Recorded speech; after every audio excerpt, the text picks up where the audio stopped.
Welcome to Proudly Said, where we bring bold voices and real stories together. I'm John Hyland, Scouse, queer, and still trying to make sense of it all.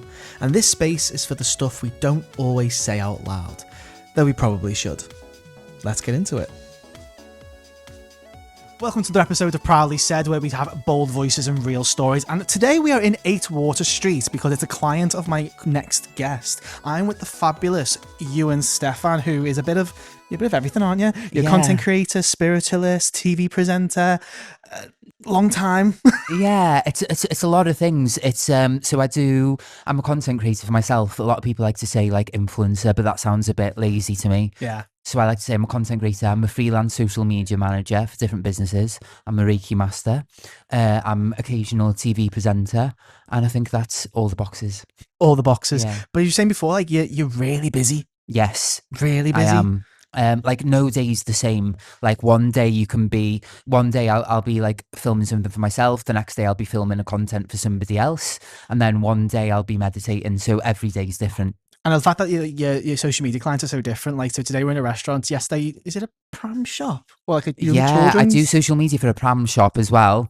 And this morning I've been in a beauty salon in Crosby. So like one day I can be with the personal trainer, and then you can be with an aesthetics clinic. Every day is like so different, but it's so cool. So how did you get into that kind of content creation management side of things? Well, I have my own platform on TikTok, so I have like 250,000 followers nearly on there. So it's a lot, and I was doing it as a job, and I was working for a brand in Liverpool, doing it 9 to 5, and it was your full-time job for like one. It was my full-time job, and it was great, but it was Monday to Friday 9 to 5, and I just decided, like, what if I just try and do it by myself?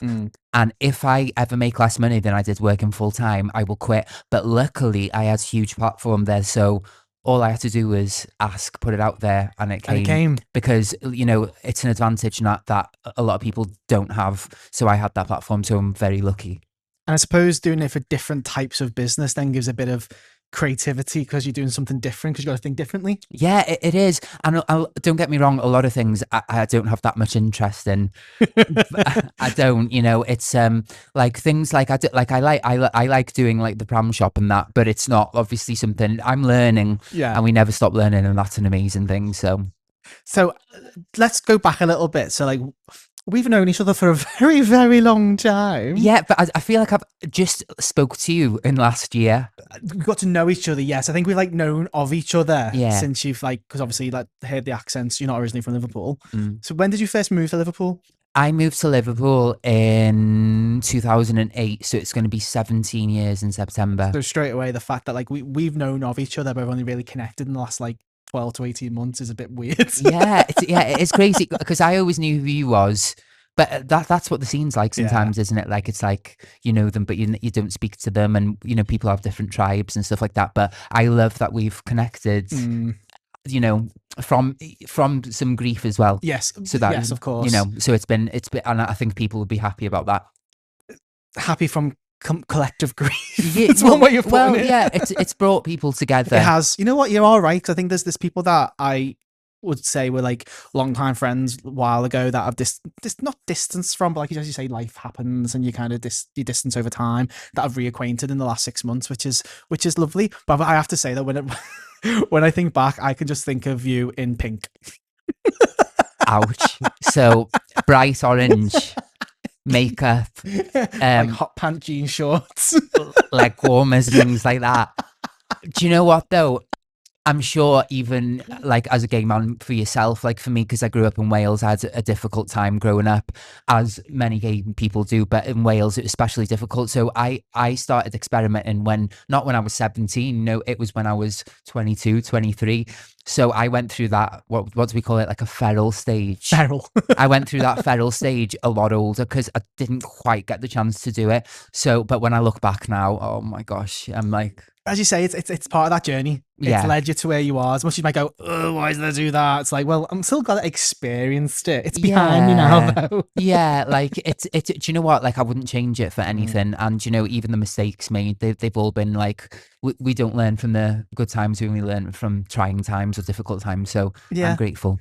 That's it. So I suppose from that, 'cause I think this is where I think in this day and age, so back then was like I was like little Mr. YouTube, and I say little Mr. YouTube on purpose because it was like a little thing where it's not where social media then wasn't what it is now. No. We were saying this before we started recording about how, like, you know, it's taking time for you to grow your own personal audience. Like what got you into that kind of social media setup from a personal perspective? So, you know me, I'm very spiritual. Yes. Well, I like to think I am. And I believe in, have you read The Secret? I know what it is. I've not read the book. So I kind of got into law of attraction, and at the time it was just before COVID, and I was working in a sunbed shop on Lime Street for less than minimum wage. I was getting £6 cash in hand. It was terrible. It was Wow. the worst job ever. And I read The Secret, and I was like, why doesn't anyone know this?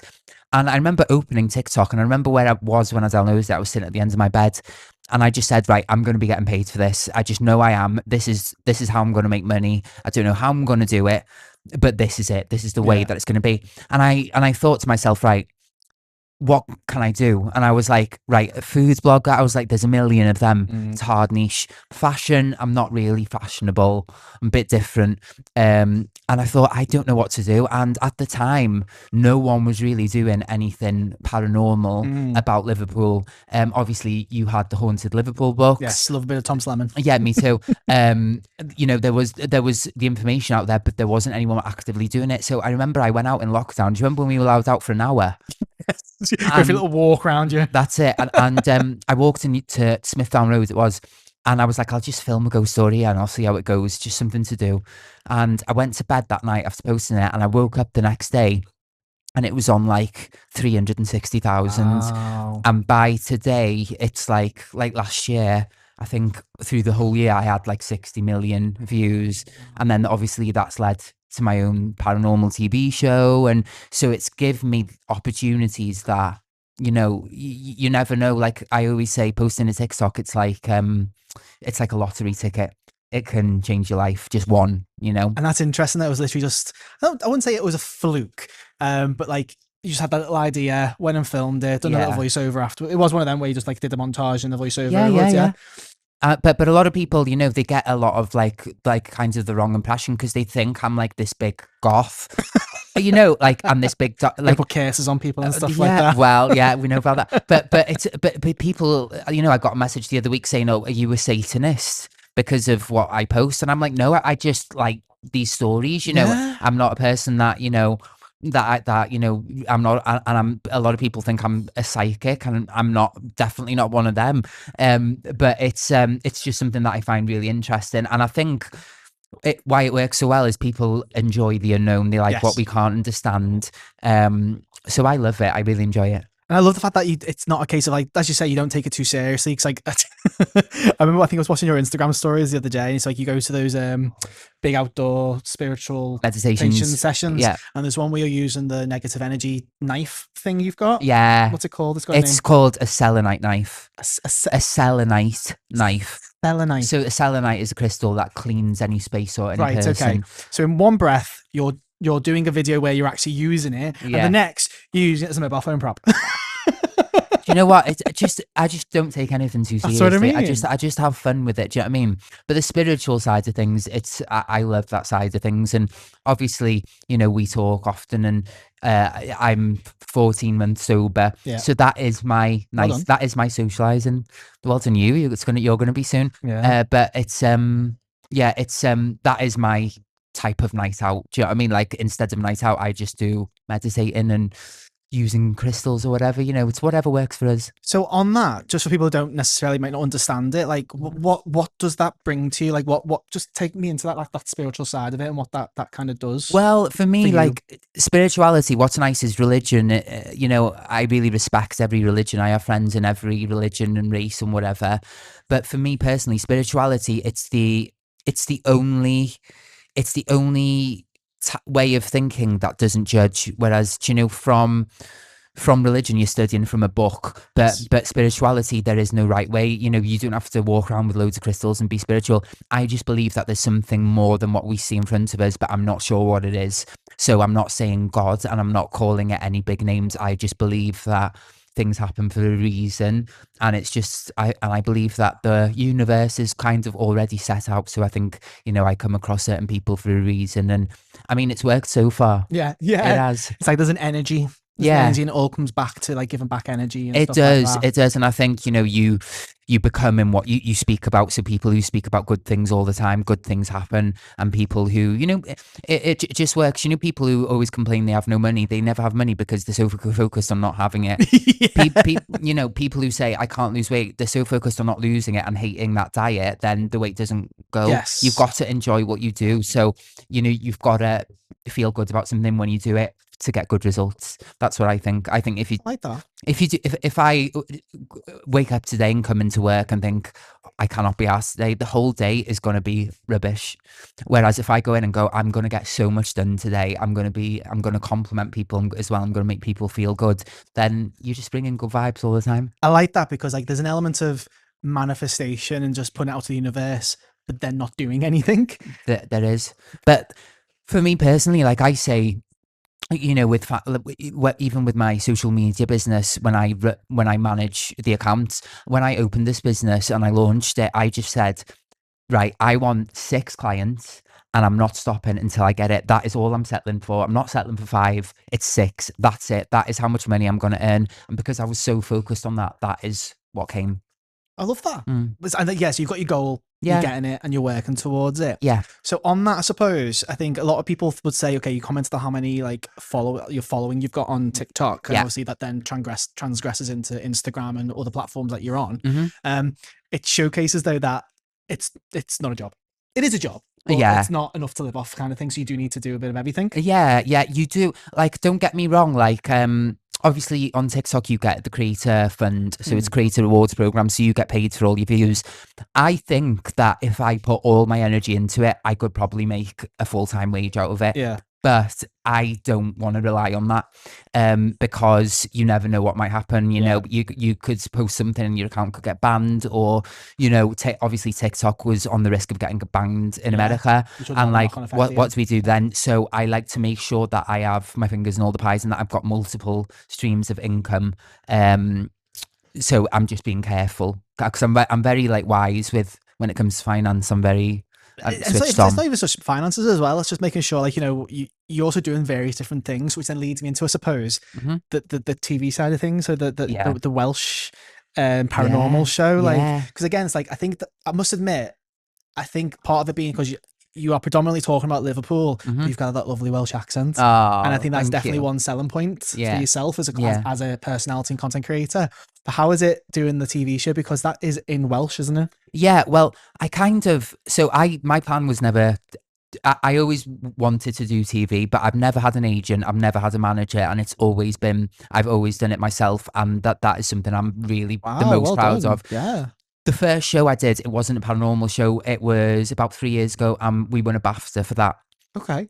So it was. That's all I'm saying. Well done. So it was. I couldn't believe it. So it was a kids' TV show, and it was all about sustainable clothing and vintage. It was all my cup of tea, and so we did that. And then another TV company, they came to me and they said, right, we want to do something with you. What would be your dream show? And I obviously was like, ghosts. I need to do a Welsh Most Haunted.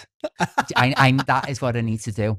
So we did series 1, and it got really. We got what did we get nominated for? It was the best new presenters. Wow. We got nominated for that, and we did. We didn't win it, but it was still a massive thing. I mean, to be nominated, yeah, like it was a brand amazing. New show. It was amazing, and then I am filming season 2. Oh, in September, and I think I'm allowed to say this, but I think that we might venture out of Wales this time. Oh, so I don't know. Don't know. So is the I don't know how to phrase this. Is the intention that it will always be in the Welsh language? Yeah, I mean, obviously, I would love to do it in English as well. However, it opens up the audience a bit more, then, wouldn't it? It does, but I got so much people that watched it from Liverpool. Oh, really? Like, so many people watched it from here. Like, I was getting messages saying we watched it with subtitles. Do you know what I mean? And that's dedication, because I hate reading subtitles. So even though, like, I also love speaking my mother language, you know, it's my it's my mother tongue, if you want. So I probably wouldn't change it because I'm very proud of my roots, and it's important to me to speak Welsh. So, I feel like I don't know what to say. Can you say something in do Welsh you want for me me? to say the really long train station name? Go Do you on. want me to? Yes. Have you heard it before? I've heard of it. Go on, do it. Llanfair pwll Gwyngyll go gerich yn drobl llan disilio go goch. How many consonants are in that? Is there any vowels in that word? I don't know, John. I'm not sure. But That's a very long. what's been really nice to me was because I associated a lot of Wales with a lot of trauma that I'd been through, Yes. I kind of let myself go from there. And I was like, right, I'm going to be a scouser now, and I'm going to forget about that life. And what's been really nice about the TV world is it's brought me back there, and it's made, it's let me speak my language again, and it's given me a new love for my language and my country. It's a bit of like a reclamation, isn't it? It's like, so Yeah. like you had like an association of your youth and growing Yeah. up, and now like, no, I'm going to go back and I'm different. I'm not necessarily a different person, but it's like I'm a more mature and I can like take it on heads on. Yeah. And it's like, well, this is on my terms now. It is. And like we all have trauma, don't we, John? But for me, when I was back in Wales, my mum passed away when I was 13. So obviously that was a really big thing.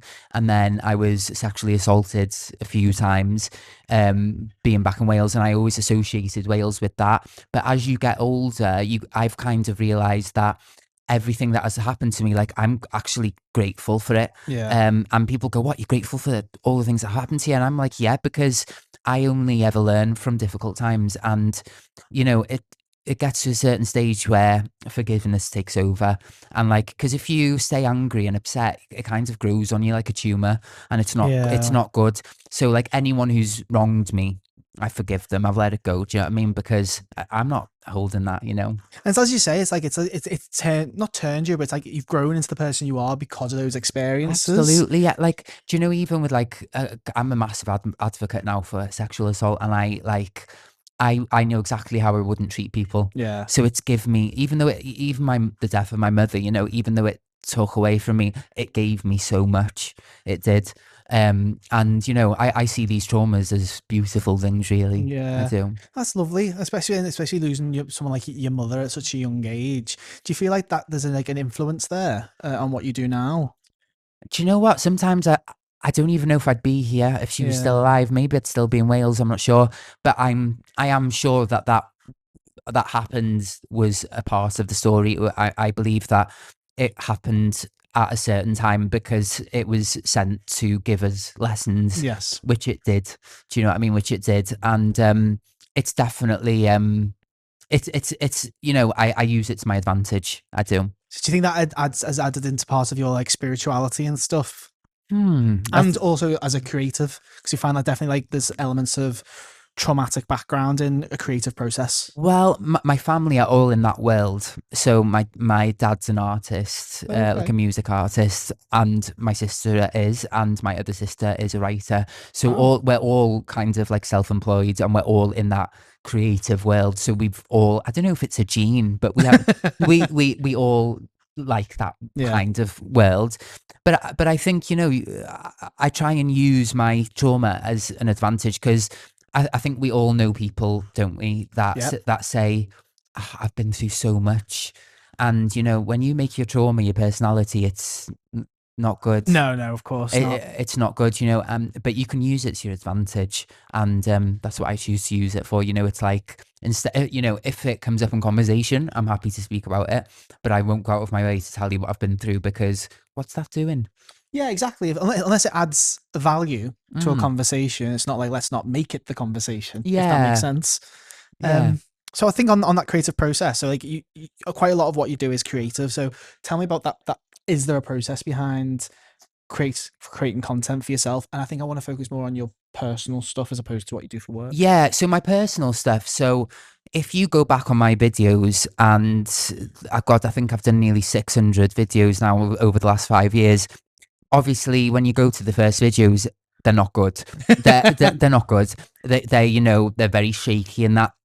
And then if you go to my videos now, they're cinematic. They are like drone footage. voiceover with the mic, like, and this voice, and Yes. Which it's people like to mimic. yeah.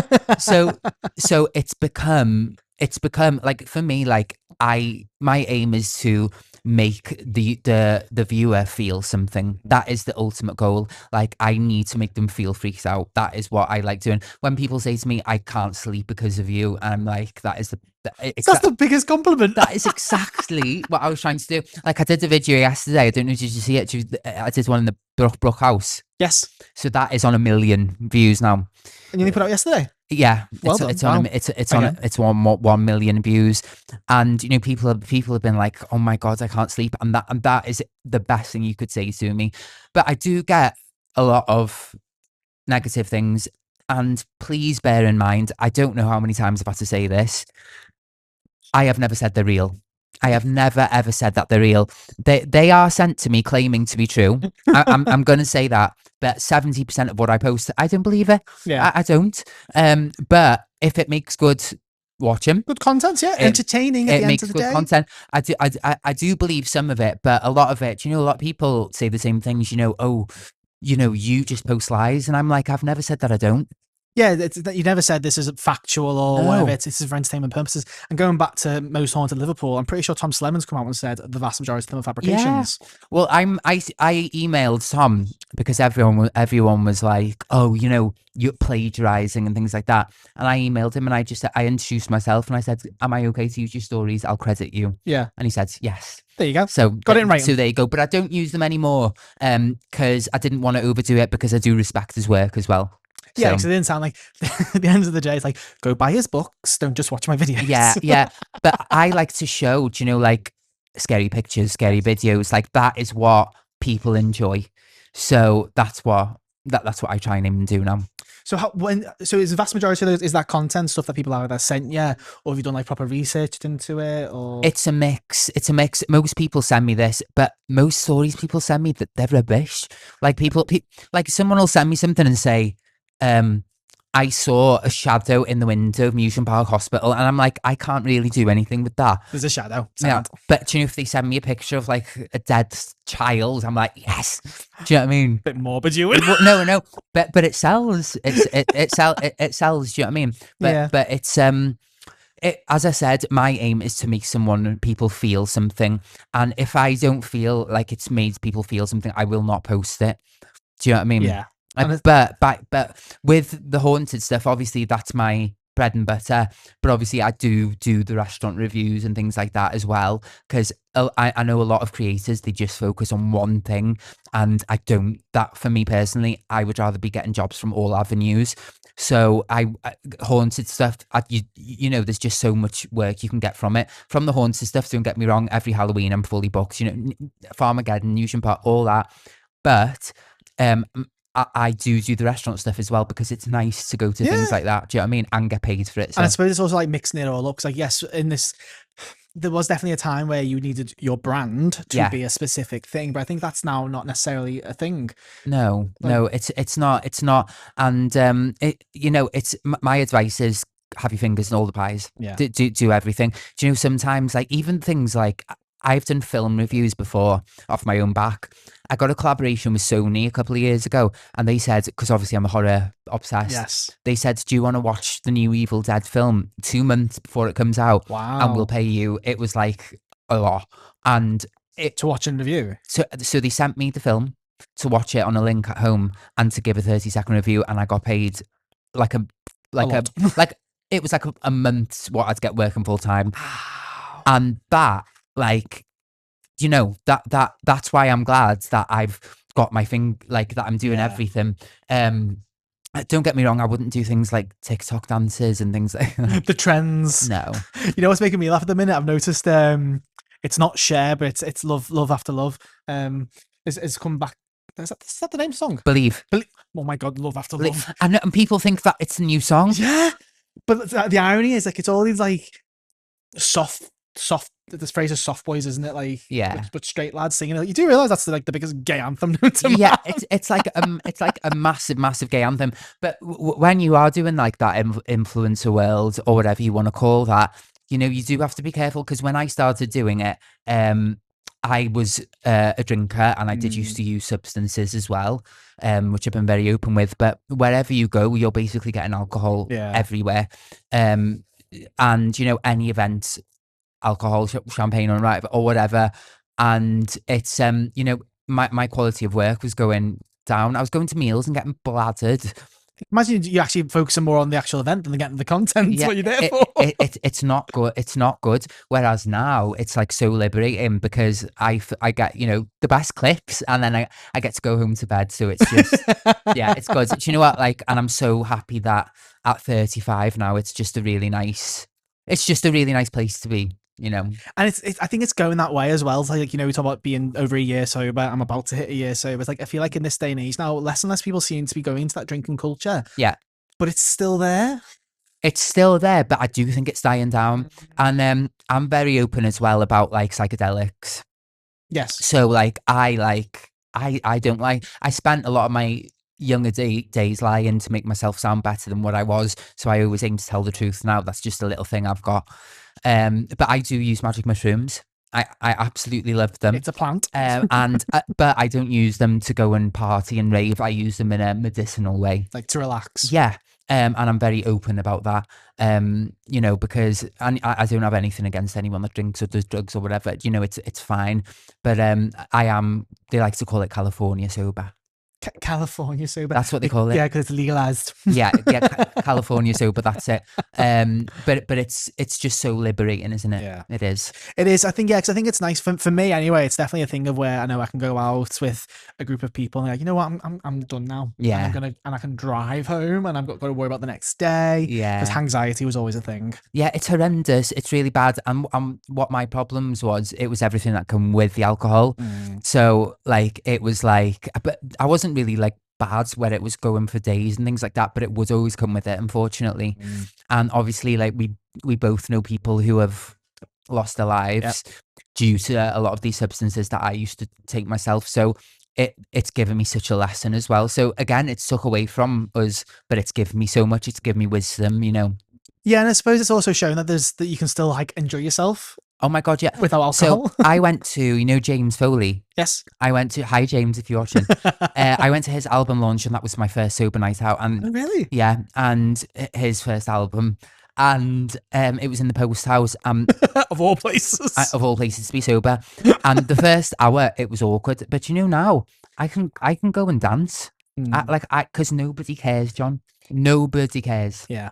I think for me, it depends on the crowd that I'm with. Yeah. Because if I'm like with the group of people that I'm out with, they know that I'm not drinking. But then say, for example, definitely when I was younger, I used to like bunny hop. Yeah. Be a bit of a butterfly around different groups just because that's just how I was. And I'd feel a bit awkward if I go into a different group. Yeah. They were either already a little bit drunk. Like, oh, you having a drink? I'm like, no. I'm like, okay. Yeah, it's a bit awkward. It's crazy because I've had a lot of people like go, they go, oh, do you want to drink? And I say, oh, I don't drink. And they go, so what do you do?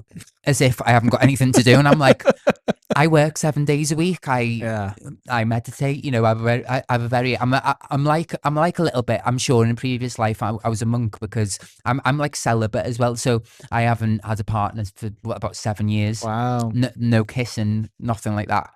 And that is again liberating. Yeah, it's so liberating because it's like I honestly do not need anyone. It's a phrase, isn't it? It's about because you're focusing on yourself. I'm trying to think. Oh my God, I'm trying to think of the phrase from Charmed. I've never watched that. Have you never watched Charmed? Everyone's like, you need to watch Enlightenment. It is self-enlightenment. Like, don't get me wrong. Like, I'm definitely not close to it, but for something to come in and make me feel good, it's got to match what I'm feeling because like anything that isn't. Because everything's going so well, whether that's career and things like that. So you've got to for something to come in, it's got to be good. Yeah, it's that conversation again about energy. It's got to be matching energy and stuff like that, really, hasn't it? Yeah. But I'm just conscious of time. Okay. And there's this little segment that I like to do with people where I just kind of put them on the spot and go, if you can think of anything, I mean anything, person, object, song, food, whatever, and it screams to you Liverpool, what would it be? Screams to me Liverpool. Yeah. So I am the biggest fan ever of Lana Del Rey. I have wondering where this is going. I have a tattooed on my neck, and a few years ago she sang "You'll Never Walk Alone." Right. Okay. And it was a cappella. Wow. And it's one of the most amazing things. So whenever I hear it, I cry, and that always reminds me of Liverpool. Oh, that's actually really nice. Yeah. Nice little story. When did she sing it a cappella? Was it like 2012 or something like that? She brought it out on a vinyl. It's on YouTube. It's beautiful. Most people forget that it's actually from a musical called Carousel. Is it? Yeah. You'll never walk alone. It's from a musical called Carousel. Wow. Yeah. That's when people go like, the toxic masculinity of football go and you'll never walk alone. It's like, you do realise that's from a musical. You musical theatre gay. I know, I really am. I've never seen Carousel, but I know that it's from that. Yeah. That's actually really nice. And the fact that you had to bring you've got the Lana Del Rey reference in. I know. Well I know. Brought two and two together. Well, that's bang on time. Good. Thank you so much. I really appreciate it. Thank you for bringing us to 8 Water Street, which is one of your clients. It is. It is. So visit. Yeah, a little plug. Get that in there. Where can people find you online? So Iwan Steffan, and it's just my name in one word. TikTok, Facebook, Instagram. That's it. And what's coming up in the immediacy that we can look forward to? Oh, so September, the new TV show's getting filmed.